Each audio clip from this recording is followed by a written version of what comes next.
What really happened to Ken Walibora Waliaula?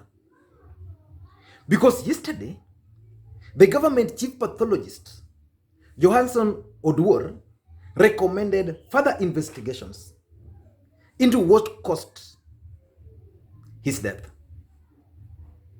And Kenyans are following this story very closely. And I also believe that it would be in great injustice for us on this channel not to talk about Ken Walibora Waliaula, a celebrated journalist in this country, a celebrated author, and a celebrated scholar in this country. So what really happened to this man?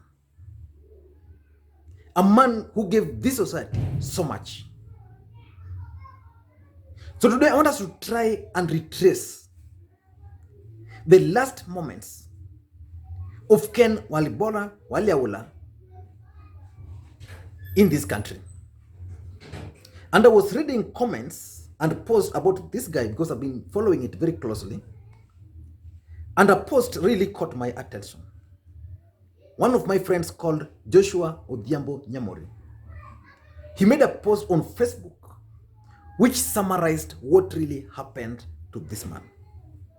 This is a man who has been failed by this society called Kenya. Joshua Nyamori posted this because I want to try and retrace the last moments of this guy. Joshua Nyamori is posting something. Let me just read in verbatim. The final moments for Professor Ken Walibora was a painful betrayal by a country he gave so much. He educated us, taught us a uniting language, and dedicated himself to the development of Kiswahili as a transformative tool. We violently attacked him with the knives, failed to give him security, ran over and crushed bones, abandoned him on the road, refused to treat him at the hospital, and threw his dead body into the mortuary as an unknown African adult.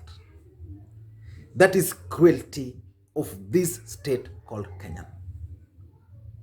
That's Joshua Nyamori. And what Joshua Nyamori is saying in that particular post basically describes what happened to this guy. This is a guy who was taken to hospital but was never attended to the whole day. Not because he lacked money, but because we are in a country called Kenya, country where you don't care. Then once he died, this country still decided not to even look for the details about this guy. They threw this guy as an unidentified adult inside a mortuary. So Ken Walibora spent several nights in the morgue without people knowing where he was. But how can we retrace his last moments in this country? I want to go by what is in the public domain. It is alleged, number one, that Ken Walibora left his house at 8 a.m. in his Mercedes Benz and headed straight to Kijabe Street, where he arrived at around 8:30 a.m. He then parked his car in the same street. So he left his house around 8, went to Kijabe Street because there's no major jam currently in town. Within 30 minutes, he was in Kijabe Street, parked his car. Because you know, in this town, if you have your vehicle, there are areas you cannot go with your vehicle. So he parked his car somewhere in Kijabe Street. Then what next after Kijabe Street? Number two, now from Kijabe Street, Ken Walibora proceeded to Mudhurwa, around Mudhurwa there. But it is not clear the means of transport he used from Kijabe Street to Modorwa. I don't think he walked. But if he used an Uber or a Bolt or any other digital taxis, then the DCI are going to get those details. But the chances are that the moment he left his car there, probably he either jumped onto a matatu, which I'm doubting, or he jumped onto readily available boda. So he went to Mudurwa, but the means of transport used there has not been established. And the DCI are going to do that. And personally, I've always maintained on this platform severally that I normally have a lot of respect for George Kinoti, the head of the DCI, because he has really inspired hopes and confidence on the investigations in this country. So we hope they are going to pursue this matter. And personally, I would wish or request him to personally take charge of this case. Now he was in Modorwa. What was he doing in Modorwa? It is alleged that Ken Walibora went to Modorwa to meet some truck driver who has been transporting most of his staff's materials to Western Kenya. This guy comes from Kitale. So whether he was constructing a house, because it has been said he was constructing a house, so he went to the truck driver to arrange how to transport some of his materials to the village in Kitale. So far, it has not been established whether he met this truck driver or not. But probably what happened was that when he was leaving the house, he told them that mimi naenda kuona fulani fulani fulani anifanyie kazi fulani fulani fulani. So up to now, the truck driver, the identity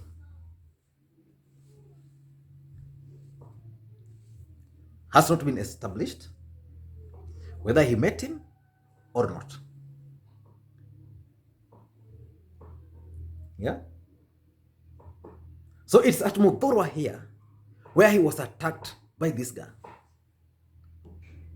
But again, it has not been established whether this gang attacked him after meeting with the truck driver or not. Whether probably he was attacked when he was just crossing to go and meet him. Or probably he had met the guy and now he was coming back. So it has not been established. So the gang attacked him because this Nairobi, it has been taken over by gangs, street children. There are some corners in this city you can't walk freely. They're not secure. So when these guys attacked him, he fled the scene. Alitoka mbio, crossing over to Landis Road.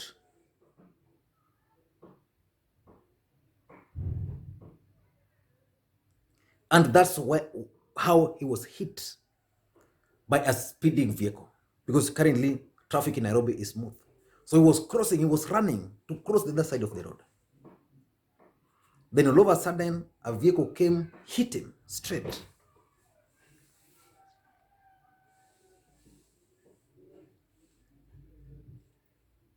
Then he was lying there. What is not clear, and I know for those who stay in Nairobi, certain things can happen in other towns, but cannot happen in Nairobi. There are certain things which can only happen in Nairobi, but cannot happen in other towns. In Nairobi, you can be robbed in broad daylight, and people are just going on with their businesses. So that's the Kenya we are in today. Such kind of things cannot happen, say, in Kisumu here. In Kisumu here, you cannot be robbed during daytime when people are watching. So this guy was being hit by thugs. Then he fled. Then unfortunately was hit by a car, which was also moving at high speed.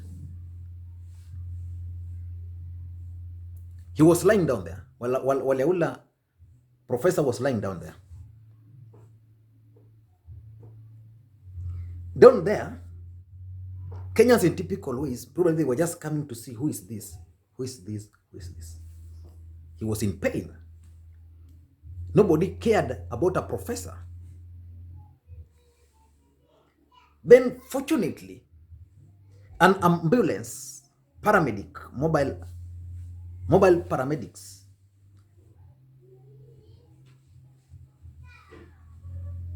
St. John's ambulance,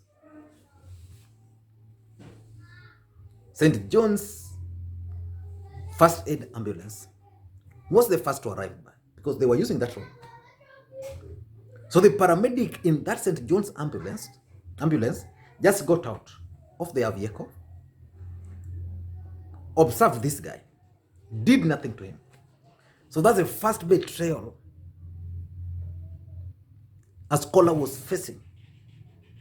Because my understanding is that this paramedic in this particular ambulance are trained. So they ought, first of all, to save this man. So here is a professor lying down, paramedics there, so they just observe, they went about their business. Then, fortunately, a few minutes later, the county government of Nairobi ambulances came to land this room. And he was picked and rushed to Kenyatta National Hospital.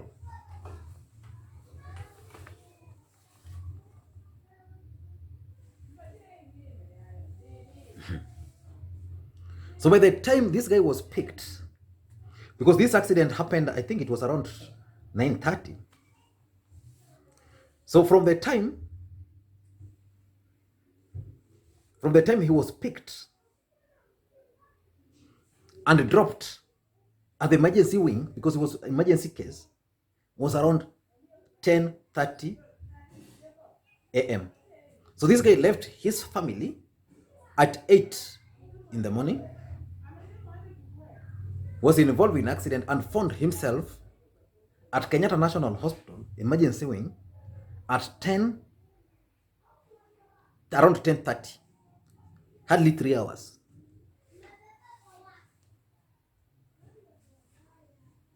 Right?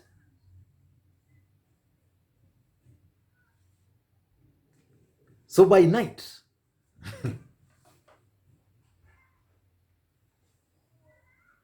no one had attended to this man. So no one. He was involved in an accident, taken to Kenyatta emergency wing. He was just lying there. Nobody attended to this man at Kenyatta from 10 a.m. up to night. The family believed this guy was doing his businesses the way he left the house.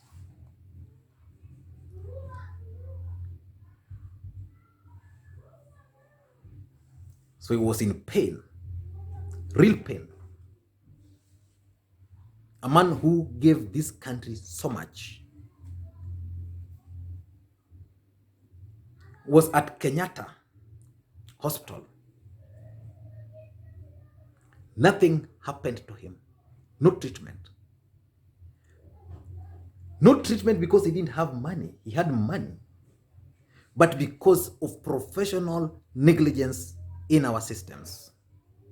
He didn't, probably if he was alive, if he could talk, he could have called someone at Kenyatta Probably he has so many friends at Kenyatta Hospital. But that's not the worst bit of it. Once he passed on,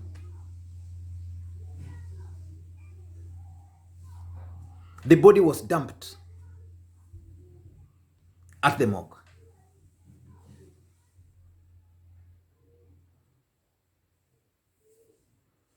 So the family found the body after 5 days, because after the first day now they were concerned, where's this guy?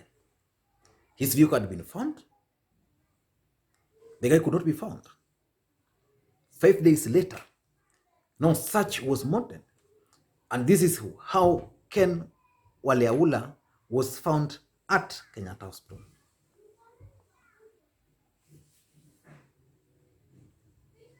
So Dr. Joasen Oduor did a post-mortem report and reveals that Ken had a deep stab between the limb and the index finger. He had lost 2 teeth and had a blood clot and a bruise on the head, which were not related in any way with the accident. So a giant has basically fallen, failed by the system, failed by the country.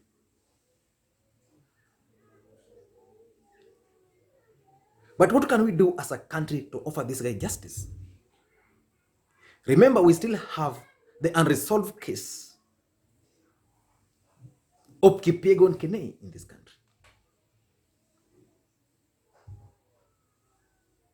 It's my hope that the DCI is going to pursue this matter.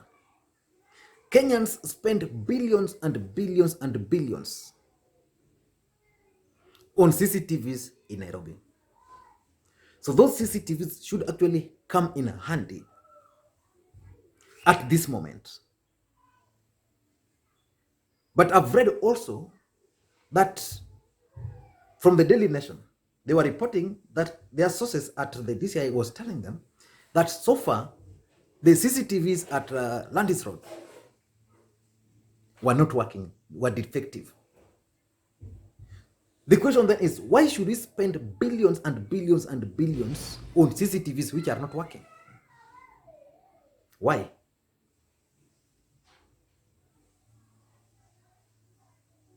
We hope the real people who caused this death,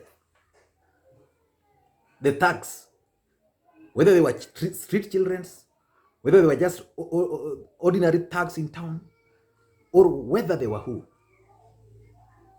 these thugs must be brought to book. We can't continue losing people in this country and nothing is done. May the professor rest in peace. Thank you guys, and please may you also have a good day.